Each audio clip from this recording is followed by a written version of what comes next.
윤석열 대통령을 안 지지하는 분들, 싫어하는 분들은 오히려 더 했으면 좋겠다. 왜냐면 한 번 할수록 상호가 날 확률이 높아지니까 오히려 재밌다. 약간 좀 그런 분들도 계시다고 해요. 이 보갱 같은 경우에는 이제 중단하면 중단한다고 했다. 재개하면 재개한다고 했다. 이게 사실 더 입에 붙는 표현이지만 이제 이런 표현은 방송에 안 나가겠죠. 자, 그래서 진짜 외람되네. 그러니까 윤석열 대통령이 도어 스태핑에서 가장 사용한 단어가 뭘지를 빅데이터로 분석을 한 거예요. 그 모습 빅데이터 몇 마디나 했다고. 아니 그 분석을 했는데 가장 많이 사용한 단어가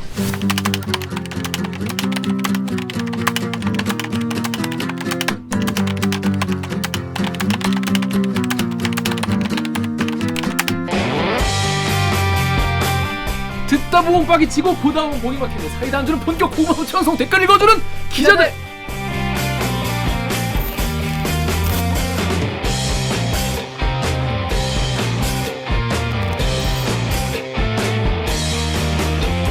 실화입니까? 실화냐? 저비용 고퀄리티를 추구하는 3회 수공업 방송입니다. KBS 기사에 누르꾼 여러분들이 댓글로 남겨주신 분노, 질책, 응원 모두 다 보고 있습니다. 여러분이 한 땀 한 땀 눌러주시는 구독, 좋아요는 4차 언론혁명에 작고 큰 힘이 됩니다. 반갑습니다. 댓글 읽어주는 기자를 진행한 김기아 기자. 오늘 방송도 보시다 들으시다 이 방송 괜찮다 칩니다. 들을만하다. 괜찮다. 구독과 좋아요 버튼 눌러주시면 감사하겠습니다. 주세요. 자, 자기 소개해주세요. 정현욱입니다. 안녕하세요. 네, 안녕하세요. 일주일만입니다. 자기 소개해주시죠. 네, 안녕하세요. 작가 이만입니다. 네. 따로 할 얘기 있나요? 뭐 그냥 바빠갖고. 그냥 바빠. 근데 이제 장어를 먹고 와서 그런지 좀 뭐 그런 대로 버티고 힘이 있어요. 납니다. 그 지난 그 장어 먹방 영상. 네. 뭐 많이 잘랐대? 많이 잘랐지. 매운 맛은 다 잘랐어. 오기정 기자의 그 인권을 위해서 네. 제가 많이 잘랐습니다. 건센 로지스. 예. 음악이 참 좋더라고. 건센 로지즈는 너무 좋죠. 티셔츠 아니었어요?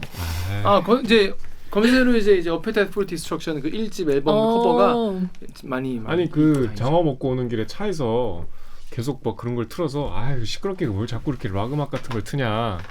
근데 듣다 보니까 좋아서 찾아서 들었어. 이거 괜찮네. 다음 곡. 로지즈. 다음 곡 괜찮네. 네. 그 다음 곡 하면서 빠져들고 있어요. 그러니까 이제 정유럽 기자가 인생의 한 30년을 클래식 음악만 들었기 때문에 10살 이후에 들었으니까 자 남은 인생은 락 음악을 좀 듣는 것도 나쁘지 않다. 중간중간 들었어요. 저 락 공연장도 가봤어요. 그렇습니다. 자 그럼 저희는 로고 듣고 1부 외람이 코너로 돌아오겠습니다. 로고 주세요. 나는 기레기가 싫어요. 지금 여러분은 본격 KBS 소통 방송 댓글 읽어주는 기자들을 듣고 계십니다. 구독이 파도처럼 밀려오는 채널도 있고 물에 잉크가 퍼지듯 서서히 이거 어디서 봤는데 물드는 채널도 있습니다. 뭐지?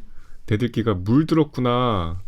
외람될 결심을 한 대들기에 구조할 부탁드립니다. 네. 자, 뭐 세상에 이제 외람이 많고 많지만 내가 바로 외람이 진짜 외람이 KBS 혹은 이제 타사의 외람된 기사 소개시켜 드리는 네. 진짜 외람이 코너 되겠습니다. 자, 사실 요 한 7월 이달에 가장 외람된 질문을 던진 기자 하면 역시 제 생각에는 도어 스태핑을 파괴해버린 강병수 기자가 아닐까. 그렇다면 강병수 때문에 파괴한 거예요? 아니 그 질문 이후에 이제 뭐 안 한다. 물론 코로나 때문에 코로나가 이제 지금 이제 문제가 있어가지고 코로나 때문에 이제 좀 도어 스태핑을 연기한다라는 기사가 나왔었죠. 그런데 다시 하신다고. 그건 제 순서대로 말씀드릴게요. 네, 그래서 이제 경혁 기자가 이제 요거 어떻게 된 건지 저 KBS의 기사를 하나 소개시켜드리면서 말씀드리겠습니다. 네, 일단 지난 일요일 10일이죠. 일요일에 대통령실에서 출입기자단한테 코로나 감염 위험이 있으니 앞으로 4명씩 풀단을 짜서 진행하겠다. 이렇게 했어요. 그러니까 코로나 감염 위험이 있으니 계속 요새 확진자가 좀 늘어났잖아요. 네. 더블링도 좀 나타나고 오늘 심지어 뭐 3만 명대가 나왔죠. 다시. 그러니까 4명씩 풀단을 짜서 이제 조금씩 기자들이 너무 많이 있으면 감염 위험이 커지니까 그리고 기자단에서 뭐 감염자가 9명 나왔대요. 4명씩 하겠다. 이랬는데 반나절 만에 상의 없이 갑자기 중단을 통보했어. 그냥 중단을 딱 먼저 통보한 게 아니라 4인으로 하겠다라고 했다가 갑자기 통보를 했는 거죠. 그거부터 일단 납득이 안 가죠. 그리고 중단을 통보하면서 이 풀 취재를 최소화하겠다. 풀 취재가 뭐냐면 이 각사가 이제 돌아가면서 취재해서 나눠주는 거예요. 당번. 그러니까 예를 들어서 어떤 현장에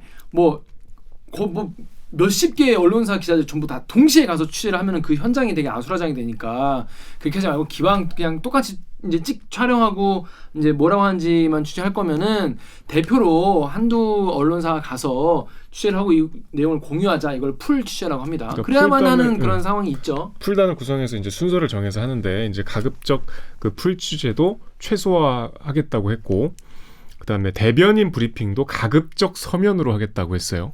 그러니까 접촉 면적을 좁히겠다는 거예요. 줄이겠다는 거죠. 그러니까 이제 전날은 일요일은 그냥 4명씩 이제 이거 어차피 우리가 도어 스태핑이란 취지를 계속 이게 이어가야 되니 대신에 이제 감염 위험이 높아졌으니 줄여서 하겠다고 했다가 정반대로 이거 뭐 도어 스태핑도 안 하고 가급적 대면 접촉을 줄이겠다, 취재도 최소화하겠다 이렇게 얘기했다가 오늘 또 다시 했어요. 출근하면서 그냥 이렇게 기자들이 있으니까 하고 와서 했는데 뭐 질문을 하나 받았어요. 그렇게 좀 2번 바뀌었어요. 근데 이제 이렇게 대통령이 그냥 출근을 하다가 뭐 즉흥적으로 한 건지 아니면 어제 중단 발표 뒤에 여론을 보고서 조금 고심을 해서 이렇게 하신 건지는 알 수 없으나 뭐 또 저 오늘 다시 뭐 기자들한테 뭐 질문을 받을 거라고 하면서 앞으로는 좀 어떻게 해볼까요? 뭐 이렇게 얘기하고 갔죠. 뭐 어쩌겠다는 건지 모르겠어요. 일단 흐름은 그래요. 네, 댓글 먼저 읽어볼게요. 유튜브에 박지희님이 준비가 좀 됐을 때 정책이 확고하셨을 때 하셨으면 좋았을 텐데 중단 결정 참 다행스럽습니다. 이분은 중단했을 때 참 잘했다는 말씀하셨고 유튜브에 네 잠시나마 기대했는데 이 2달 만에 중단됐네요. 무엇을 용산청사 이전 왜 했냐? 이런 중단해서 사람들이 뭐 중단할 만도 하다 이 그런 이유가 있다 뭐 아쉽지만 뭐 받아들였는데 바로 다음날 그냥 한 거야. 근데 우리 그 장어 먹으러 갔을 때 그 댓글 중에 강병수 기자가 중간에 뭐 간식 없어요 뭐 그랬잖아. 근데 이제 그 누가 댓글로 지적을 하셨대. 예전에 윤 대통령이 천막으로 급습하셔갖고 기자들하고 소통하면서 뭐 좀 간식도 많이 냉장고 채워놔라고. 맞아요. 근데 무슨 거짓말이었냐. 강병수 배고프다고 한다. 우리 강명수 굶어 죽는다. 그런 말씀도 하시더라고요. 간식 좀 눈에 띄네 이런 거라도 좀 갖다 주시면. 그러니까 강병수가 본의 아니게 또 폭로를 해버린 거예요. 물밖에 없다고. 물밖에 눈에 띄네 좀 주십시오. 눈에 띄네. 기자가 뭐 그지냐 이런 말씀 하실 거 알고 있는데 그런 취지가 아닌 거 아시죠? 농담입니다. 자, 임 작가님 여기 엠팍 댓글 읽으십시오. 네, MLB 파크 댓글에 나는 훗훗훗님이 윤통이 도어 스태핑을 하루 만에 제기했네요. 어제 중단한 사유를 코로나 확산 방지라고 했는데 하루 만에 코로나 확산이 없어진 건가? 거짓말도 그럴듯하게 해야지. 이게 코로나 확산 방지 때문에 이제 도어 스태핑 안 하겠다라고 했는데 바로 다음날 하니까 사람들이 하루 만에 이게 코로나가 종식이 됐구나. 이런 뭐 그게 이유였으니까 많은 분들이 되게 좀 당황해하는 그런 일이긴 했어요. 자, 그래도 엠팍 댓글도 이런 것도 있었죠? 네, 엠팍 댓글에 보객님이 중단하면 중단한다고 난리, 재개하면 재개한다고 난리, 뭐 어쩌라는 거, 하라는 거예요, 말라는 거예요? 이 보객님 같은 경우에는 이제 중단하면 중단한다고 재개하면 재개한다고 이게 사실 더 입에 붙는 표현이지만 이제 이런 표현은 방송에 안 나가겠죠. 자, 그래서 진짜 외람되네. 그러니까 이제 이런 말도 있어요. 윤석열 대통령을 안 지지하는 분들, 싫어하는 분들은 오히려 더 했으면 좋겠다. 왜냐면 한 번 할수록 사고가 나요. 날 확률이 높아지니까 매일매일 오히려 지니까. 약간 좀 그런 분들도 계시다고 해요. 근데 또 지지하는 분들이 오히려 좀 위험하다. 오히려 좀 자제를 하는 게 좋지 않겠나. 이런 오히려 반대로 생각하시는 분들도 많이 계시다고. 그래서 지지하는 분들도 의견이 갈리고 이제 안 지지하는 분들도 의견이 갈리는 그런 약간 독특한 사안인 것 같아요. 다음 댓글 읽겠습니다. 네, 또 뽐뿌 댓글에 비행접시님이 갑작스러운 도어 스태핑 재개가 의미하는 것, 대통령실과 대통령이 따로 놀고 있다는 걸 의미합니다. 대통령실에서는 윤을 컨트롤하려고 애쓰고 있지만 그게 전혀 안 되고 있는. 오늘 기사를 찾아보니까 윤석열 대통령 본인이 이 도어 스태핑에 대한 게 애착이 있으시다고, 본인이 하고자 하는 의지가 꽤 있으시다고 해요. 애착은 당연히 있겠죠. 그 지금 임기 시작한 지 2달째인데 2달? 2달 2개월인데 2년 아니고? 근데 이제 오늘 안 하겠다고 했다가 다시 한 과정도 보면 아주 전형적인 그 대통령의 스타일이에요. 이게 이제 기자들 탓도 있는데 아니 전날 안 하겠다고 했으면 그 출근길 그 로비에 있지 말아야 될 거 아니요. 근데 이제 기자들이 모여 있으니까 오전 9시에 이제 출근길에 기자들이 딱 나와 보니까 저기 있는 거야. 그러니까 이제 뚜벅뚜벅 또 걸어오신 거죠. 즉흥적으로. 그래서 7, 8m 간격을 두고서 뭐 이제 기자들을 향해서 여러분이 확진됐다고 해서 가급적 재택근무를 권고하고 청사 구성원들 안전을 지키고자 했는데 다들 나오신다면서 이렇게 말을 했대요. 재택근무를 어떻게 합니까? 뭐 자기 도어 스태핑 안 하면 기자들 재택근무합니까? 기자들이 뭐 이렇게 이 정도 떨어져서 그럼 질문하면 어때요? 그랬더니 소리내어 웃으시면서 뭐 물어볼 거 있으면 물어봐요. 뭐 하나만 하고 들어갑시다. 뭐 이랬어요. 그러니까 뭐 이게 의도된 건지는 알 수 없으나 일단 기자들이 있어서 즉흥적으로 한 걸로 보여요. 그러니까 자꾸 이렇게 전날 대통령실 참모들이 좀 짜증날 수도 있을 것 같아. 왜냐하면 대통령실은 이제 수시로 기자단하고 통화를 하니까 어제 제가 아까 말씀드린 대로 공개 행사도 뭐 공개를 최소화하고 또 뭐 브리핑도 가급적 서면으로 하겠다 이렇게 얘기를 했는데 그럼 또 기자들하고 소통하면서 좀 항의도 받고 뭐 비아냥도 듣고 또 달래기도 하고 뭐 이랬을 거 아니야. 근데 그 하루 만에 뒤집어 버리니까 오늘 속보로 떴잖아요. 네, 속보로. 네. 응? 또? 저 아침에 연합뉴스 속보로 받았는데 어젯밤 이제 안 하신다고 하는구나 하고 그리고 자고 잤어. 딱 일어났어요. 근데 아침에 일어나서 바로 속보로 봤는데 제게 이래서 잉? 그러니까 일단 다른 걸 떠나서 좀 모양새가 우습잖아요. 그러니까 손바닥 뒤집듯 한다는 게 이럴 때 이제 쓰는 표현이긴 한데 그래서 도어 스태핑 자체가 어떠냐 이게 대해서 참 댓글이 많이 갈리는데 네이버의 YJKO님이 국가 원수가 매일매일 정제되지 않은 즉흥적 말을 쏟아내니까 시끄럽지 않을 수가 있나. 코로나 때문이겠냐마는 뭐 어떤 핑계도 들어주겠으니 그만하는 건 찬성이다. 그만해라. 매일 아침마다 고민 없이 진지함이라고는 찾아볼 수 없는 이야기 듣는 국민들도 짜증난다 이런 말씀 하셨고 트위터에 Tell me why 님께서는 도어 스태핑이 즐거운 이유는 어떤 질문이 나올지 모르는 상태에서 대통령의 평소 생각을 알 수 있는 거다. 준비해서 읽는 연설은 일방적이지만 도어 스태핑은 상호작용이다. 윤석열은 준비가 되어 있는데 미흡한 건 기자들이다. 기레기들이 말이야 제대로 질문을 못 해가지고 윤석열 대통령이 지금 이렇게 당황해하는 거 아니냐 이런 얘기도 있었어요. 자 정혁 기자 어떻게 생각하십니까? 도어 스태핑 자체는 뭐 훌륭한 시도라고 생각해요. 그게 대통령이 기자들하고 매일매일 직접 소통한다는 게 이게 역량이 된다면 이제 그럴 만한 뭐 바탕이 있으면 상당히 국민 입장에서도 반갑죠. 대통령의 실시간 육성을 들을 수 있는 기회니까. 그리고 현안에 대해서 직접 라이브로 주고받는 대화를 언론을 통해서 볼 수 있으니까 그게 이제 된다면 도어 스태핑이 참 바람직한데 한번 보세요. 그래서 이게 도어 스태핑이에요? 도어 스태핑이 그냥 출근길에 기자들 만나서 얘기하면 그게 그겁니까? 오늘 질문을 한번 보시라고. 그래서 안 하기로 했다가 했는데 뭘 했냐면 질문이 이래요. 코로나19 재유행 국면의 방역 계획을 물었어요.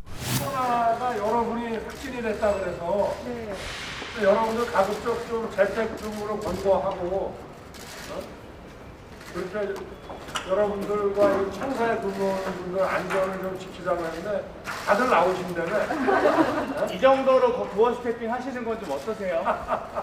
뭐 물어볼 거 있으면 물어봐요. 그러고 한겨면 하고 들어갔다고. 코로나 재유행 되고 있는데 방역은 크게 코로나 재유행하고 있는데 방역을 좀 어떻게 하실 계획이신지. 내일 아마 총리 주재로 중대본 회의가 열릴 겁니다. 거기서 뭐 기본적인 방침을 내일 발표할 겁니다. 제일 이제 중요한 거는 서민들의 그 인생이 경제 위기로 좀 타격을 받지 않도록 해야 되는 거니까. 오늘 너무 많이 묻는데. 그래 여러분들 다 조심하세요. 괜찮으면 이거 앞에다가 나중에. 그랬더니 내일 총리 주재로 중대본 회의가 열리는데 거기서 정할 겁니다. 그거 다 아는 건데. 이게 대화, 이거 뭐하러 들어 이걸. 그러니까 이게 전에 문재인 정부 때 소통이 좀 부족했다고 했을 때 이제 청와대 당시 참모들이나 아니면 뭐 소위 얘기하는 이제 문재인 대통령과 가깝다고 분류되는 친문 의원들의 변명은 이게 기자회견은 적었어도 대통령이 뭐 국민들하고 수시로 현장에서 만났고 SNS에도 하고 국민청원이란 제도도 있고 근데 저는 이거는 궤변이라고 생각해요. 왜냐하면 여기서 얘기하는 소통은 정말 현안에 대해서 매일매일 바뀌는 그 현안에 대한 대통령의 생각, 그리고 여러 가지 논란에 대한 입장, 거기에 대해서 우리가 직접 대통령의 입장을 듣고 싶고 그거를 대통령이 과감하게 밝히는 게 소통이지, 세팅된 어떤 이벤트가 소통은 아니잖아요. 저는 그게 지난 정부에서 상당히 아쉬웠는데, 이런 식으로 도어 스태핑하면 이거는 질적으로 아무 차이가 없죠. 그러니까 질적으로 차이가 나는 질문을 강병수 기자가 던지니까 바로 그 민낯이 나오잖아요. 그럼 앞으로도 그걸 그렇게 제약 없이 다 받아줄 건지, 거기에 대해서 그걸 감수하고 계속 갈 건지, 그걸 지켜봐야죠. 지금 이 상태로는 대통령이 소통에 대한 의지가 여전히 확고하기 때문에 코로나에도 불구하고 오늘 앞으로 계속 할 거구나, 이렇게 받아들일 수는 없습니다. 저는 이틀 전에 동아일보 기사를 되게 재밌게 읽어서 소개를 하고 싶었는데요. 그러니까 윤석열 대통령이 도어 스태핑에서 가장 사용한 단어가 뭘지를 빅데이터로 분석을 한 거예요. 그 벌써 빅데이터 몇 마디나 했다고. 그 분석을 했는데 가장 많이 사용한 단어가 글쎄였다고 하더라고요. 그래가지고 근데 사실 글쎄가 언어 습관일 수도 있잖아요. 그냥 그쵸, 말하기 전에 뭐 글쎄 이럴 수도 있는데 빅데이터 되게 짓궂다. 뭐 글쎄를 넣냐. 외람되다. 우리 이런 단어보다 2배 이상 많이 쓰였고, 또 이게 연관성을 분석을 해봤더라고요. 보니까 정치랑 경제 관련 질문이 나왔을 때 그 글쎄요라는 단어를 유독 많이 사용했다라는 것이 빅데이터 분석 결과로 나왔더라고요. 아니 근데 글쎄요 하면 그 뒤에 뭔가 말을 했을 거 아니야. 그 단어를 분석했을 때 주로 정치나 경제 관련 단어가 나왔다 라는 연관성을 분석을 했던 거죠. 근데 저도 그러니까 그리고 나서 또 많이 나왔던 단어가 하여튼 이라는 단어도 있었다고 해요. 이거잖아. 그렇죠. 근데 됐고. 사실 글쎄나 하여튼이 논리적인 단어는 아니잖아요. 그래서 지금까지 뭔가 윤석열 대통령이 이 도어 스태핑을 하는 것에 의의를 뒀던 것 같은데 그냥 하는 것만으로 칭찬을 받을 만했는데 이제 좀 잘할 생각을 해야 하지 않나, 이런 걸 보면. 그 하여튼은 보통 이제 귀찮을 때. 됐어. 아까 하여튼 자세히 설명하기 시작. 내 말 들어 이씨. 절대 윤석열 대통령께서 그런 의도로 말씀하셨다는 게 아니라 저는 그런 용도로 사용한다는 얘기예요. 하여튼은 이제 그냥 나보다 내가 좀 깔보는 상대한테 그냥 뭉개고 넘어가고 싶을 때 하여튼 뭐 알아 이렇게 할 때 저는 사용합니다.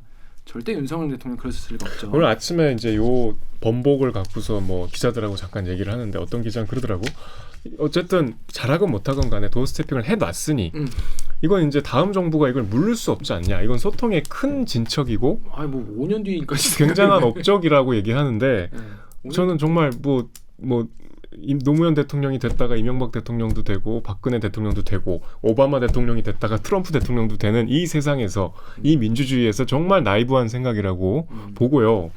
기본적으로 이 도어 스태핑의 취지와 맞지 않다는 지금의 여론이 말해주고 있다고 봐요. 예를 들면 대통령이 강병수 기자가 그런 불편한 질문을 했을 때 좀 버벅거리더라도 약간 웃어 넘기고 약간 뭐 그거는 좀 새겨 듣겠다고 하고, 다음날 또 도어 스태핑 하면서 어제 그 기자 어디 갔어요?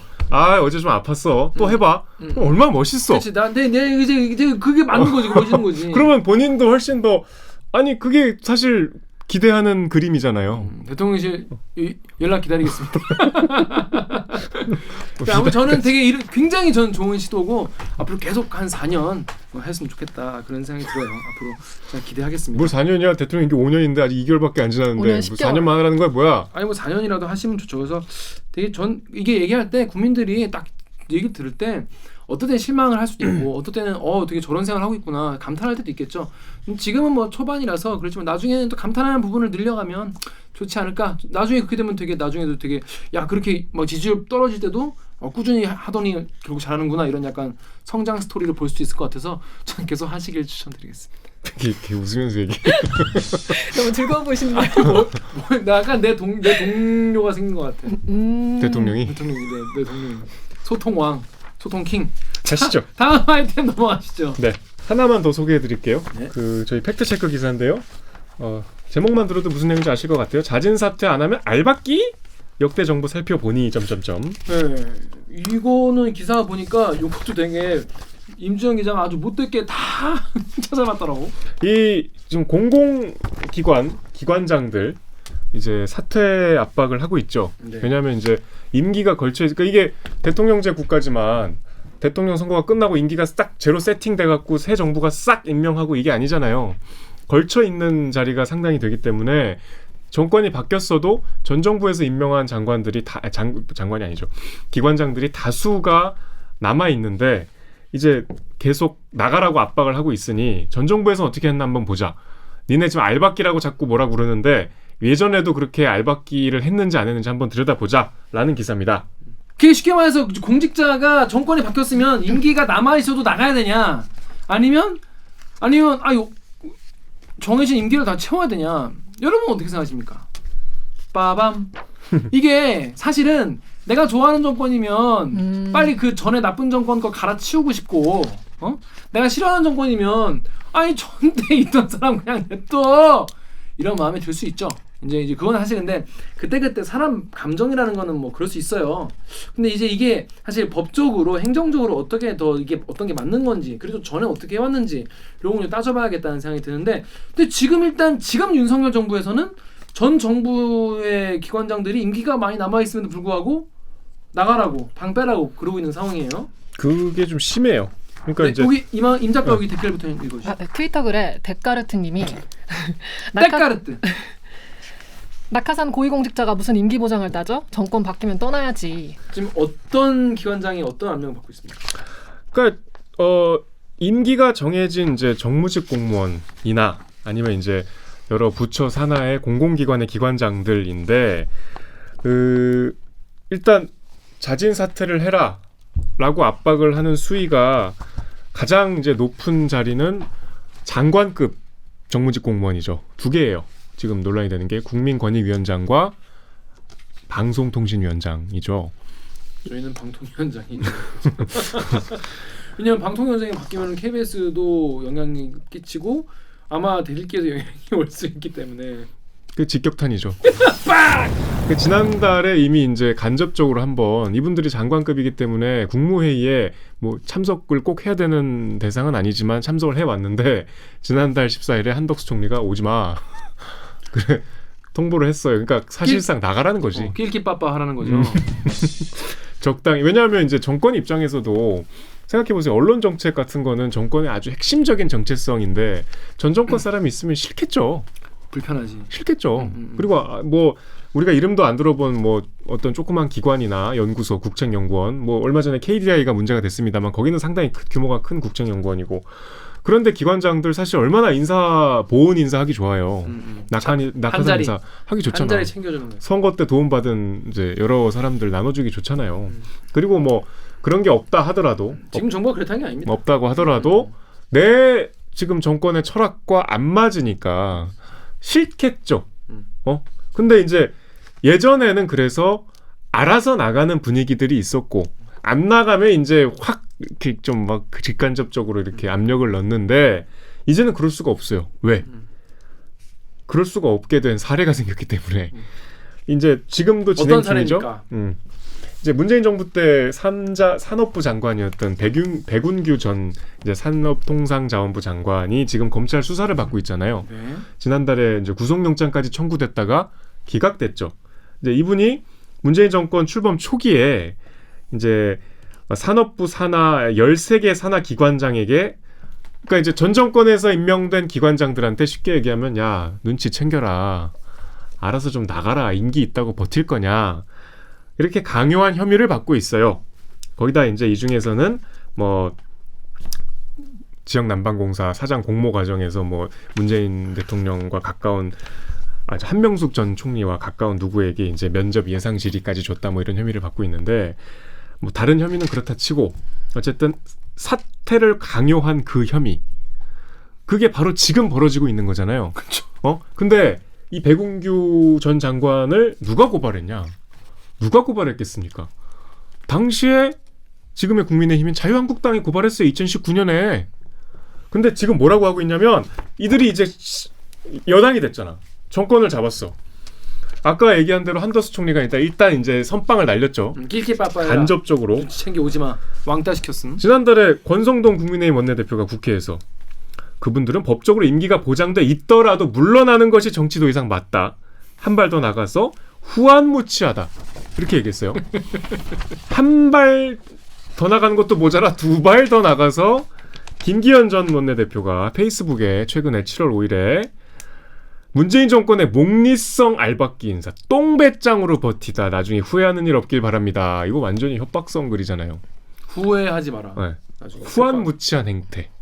근데 본인들이 전에 한 걸 기억을 못 하셨을 수도 있지 너무 않나요? 어이없지 않습니까? 일단 이게 옳고 그름을 떠나서 너무 앞뒤가 안 맞잖아요. 지금 이게 그리고 진행 중이에요. 본인들이 고발한 건으로. 그래놓고 지금 정부에서 이렇게 한다는 게 이게 너무 지금 이거 그냥 개인적으로 우리끼리 사적으로 사회생활하면서도 이러면은 욕 먹는데.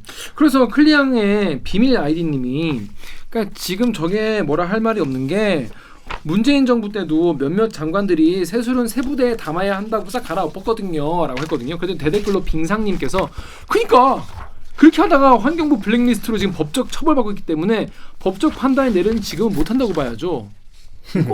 정리가 된 상황 이렇게 하면 안 되는 걸로 이제 지금 진행 중인 건데 그 다음 댓글에 나그네님이 윤석열 이제 당시 뭐 검찰총장 시절에 임기는 국민과의 약속이므로 지켜져야 한다라고 했기 때문에 정부의 공공기관장 사퇴 압력을 내로남불로 비판받는 것이 마땅하지 않냐 이런 말씀도 하셨어요. 이 기사에서 이제 실제로 과거 정부의 어땠나를 알아본 거예요.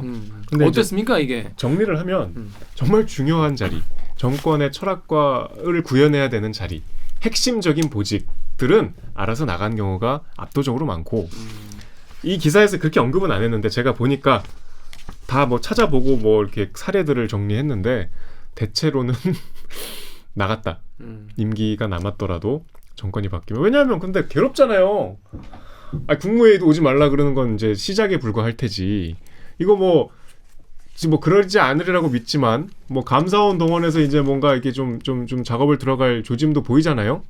그런 직간접적인 압력을 받으면 내가 무슨 부귀영화를 누리겠다고 하지 않을까요?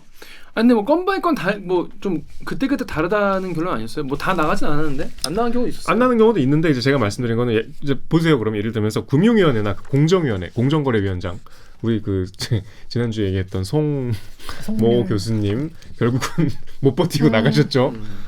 지난주에 얘기했는데 그런 아주 핵심적인 자리, 그 정부 경제 정책에 있어서 아주 정체성과 직결되는 자리들은 사퇴한 사람이 압도적으로 많았어요.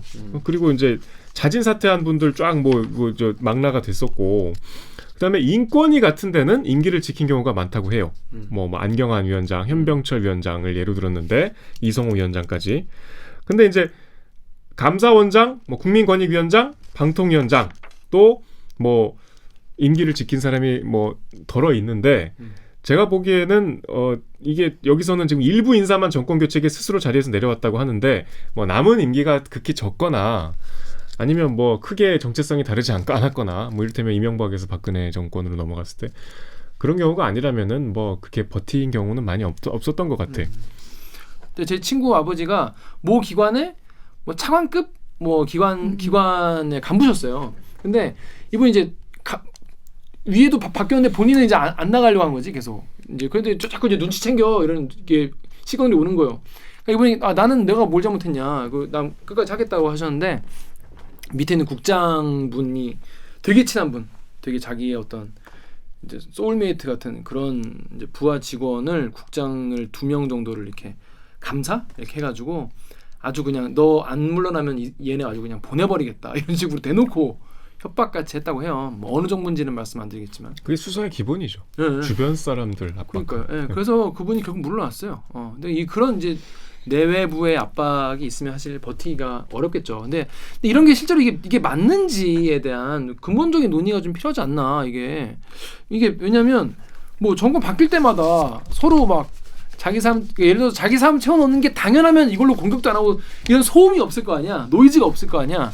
근데 아니면 이게 무조건 이 임기를 다 지키는 게 맞으면 또 그거대로 그냥 뭐라 할 거 아니에요. 근데 이게 기사를 내용을 보니까 그게 아직 우리나라는 이게 또 전혀 합의 같은 게 전혀 안 돼 있는 상황이라고 하더라고요. 그냥 합의가 아니라 뭐 전혀 여기에 대한 전혀 뭐 그게 없죠. 근데 이제 뭐 이를테면 이것도 뭐 야당 의원입니다만 김종민 의원 같은 경우는 이제 공공기관장도 나누자. 정무직과 전문직을 나눠서 정무직이면 그냥 알아서 나가게 하자. 뭐 이렇게 얘기를 하는데 이게 항상 이제 내로남불 문제죠. 이렇게 주장하다가 또 민주당이 만약에 집권을 해. 그러면 나가라고 안 하겠어요? 그게 문제인 거예요. 그게 늘 자리는 정해져 있고 사람은 많기 때문에 이게 각자의 이해관계 때문에 공영방송의 독립 문제도 그런 거 아니겠습니까? 사실 그게 공개적인 자리에서 왜냐하면 지금 백운규 전 장관 그리고 또 환경부 장관은 실형을 선고받았잖아요. 그거는 이제는 법적으로는 지금 이르시는 분들 나중에 어떻게 될지 몰라요. 그러니까 그러면 안 되는 상황이 세상이 됐어요 이제. 어쨌든 세상은 조금씩 발전을 해오기 때문에 이런 이제 전례를 우리가 답습했다가는 사법 처리돼요. 그러니까 지금 하고 있습니다. 자 마지막으로 우리 이만한 작가가 여기 댓글 읽어주시죠. 네, 네이버 댓글에 NCC7님이 이건 어느 정권이나 발생할 수 있는 문제입니다. 처음부터 법으로 정해야 합니다. 정권이 바뀌기 얼마 전부터는 인사를 하지 말든지 반대로 현 정권이 바꾸면 참여를 말든지 아니면 신정권이 추천하고 구정권이 임명하든지 한계를 법으로 아예 정하면 좋겠네요. 다음 댓글 제가 읽을까요? 네. 다음 댓글에 플라나님이 국가의 모든 것을 대통령에게 몰빵하자는 것은 위험한 발상입니다. 전문가가 필요한 부분은 전문가에게 맡겨서 임기 기간 동안 추진하게 해야 됩니다. 좋습니다.